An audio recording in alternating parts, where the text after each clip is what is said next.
Acquisitions are often a graveyard of failed dreams. It's not the fact they didn't close.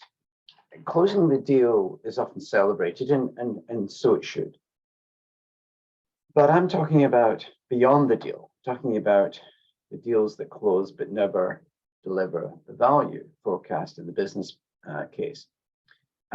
We really are terrible at doing acquisitions as a general rule. The research is just overwhelming in terms of its consistency. 60, 70, 90% of deals, depending on which research source, claim that the deal has been a failure as measured by the original objectives. So let me take a minute, or about 8 minutes actually, to compare acquirers that are getting it right and the mistakes I see that acquirers are doing and getting it wrong. I'm going to take two specific populations. I'm going to compare the private equity players who support their portfolio companies in their acquisition trail. And I'm going to compare that with a public company, and a smaller public company, let's say. I'm just going to highlight, hopefully, to add a bit of value to these processes, I'm going to highlight what goes right and what goes wrong. I'm going to start with the private equity players, first of all. So, some of these comparisons may seem a little bit extreme, but I think they make the point. And I can back any of these points up with my own experience / the research. So let's take a private equity player. When a middle market private equity player doubles down on their investment and supports the management to grow inorganically, by acquisition, in other words, a little bit of magic starts to happen. Let's summarize what that looks like. So first of all, the management team that stayed with the business is now inspired to execute their strategy much quicker by not just organic moves, but also by acquisition. Because the PE firm trusts the team, the quality of the M&A ideas are much, much better. Often these ideas will be kicked around the boardroom prior to selling out the private equity player, but they were deemed too risky on the family's sort of corporate balance sheet.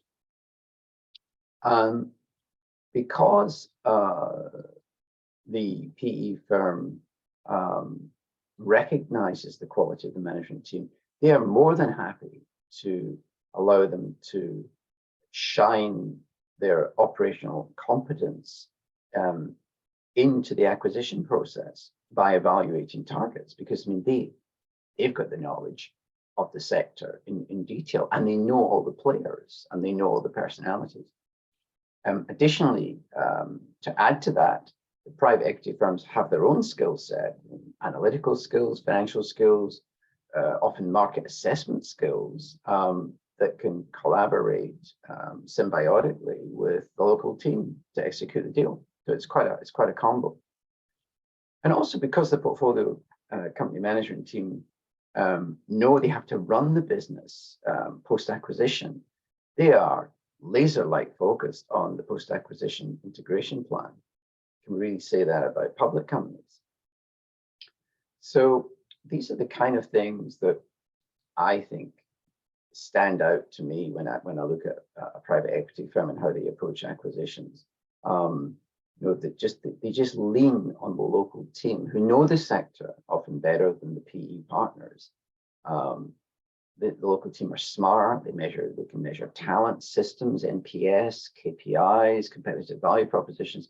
They intrinsically know what this acquisition will do in terms of enhancing their capability.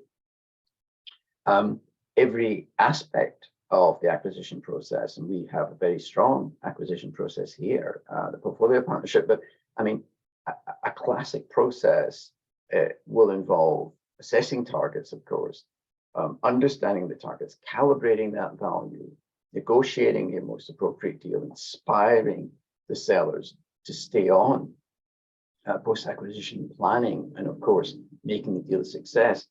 These are the aspects that the local player with private equity support can do well.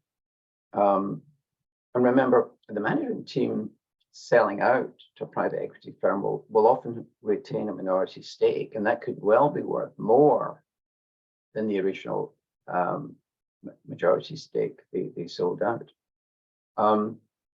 And remember, with a private equity firm, you actually get to test the quality of their deals because they're going to sell that portfolio company one day, and they will measure the internal rate of return of that. And so there's kind of almost a test of how good the deal was. So the test isn't at completion. The test is further down the line, as it should be. Now, if we take public company acquirers, I'm going to, again, perhaps be a little bit extreme in this comparison, but I'm telling you, these things have happened in practice in front of me. So I'm sharing something I've seen, not something I've just read about. But the CEO often, these are the worst traits. Number one, the CEO is a deal maker. Probably he or she's come from an investment banking background, and they love the chase. They're rarely involved, and they rarely get the operational management team involved. And which is sad because the operational management team are the ones that are going to run the business. Post-acquisition planning is left way too late in the process, just before the due diligence plan is put together, instead of on page 2 or 3 at the front end. The strategy is well articulated, but deal pipelines are heavily influenced by what is for sale, and often delivered by investment banks selling stuff. The deal leader lacks often a lack of empathy. They haven't built a $50 million business, and so they don't understand what the fuss is all about, or what's so special about this target company, which it shows in meetings. The corporate development team are also very smart, but they've never held the CEO or COO position or CFO position. Some will, obviously, but I'm just saying in general, they often don't. They come up through investment banking, and they've not developed what we would call operator muscles. And that's like asking an accountant to design the next Aston Martin. It just doesn't make sense. And the lack of sort of knowledge of the sector, sometimes they expand into areas and overstretch themselves with limited knowledge. Case study, sadly, would be the acquisition strategy of SDL in the customer experience space, where they expanded into areas that really had limited knowledge of and lost their original translation business, lost its way. Lack of operational experience bites acquirers sometimes as they assess the economics and the guts of a business. Another example might be the acquisition of Autonomy, a UK software company, by HP. A disaster by many measures. So the precision, also, if you look at the precision that an acquirer like a public company brings to hiring people, is often quite comprehensive. That seems to be thrown out the window when it comes to acquisitions in terms of onboarding 100 new employees or 1,000 new employees.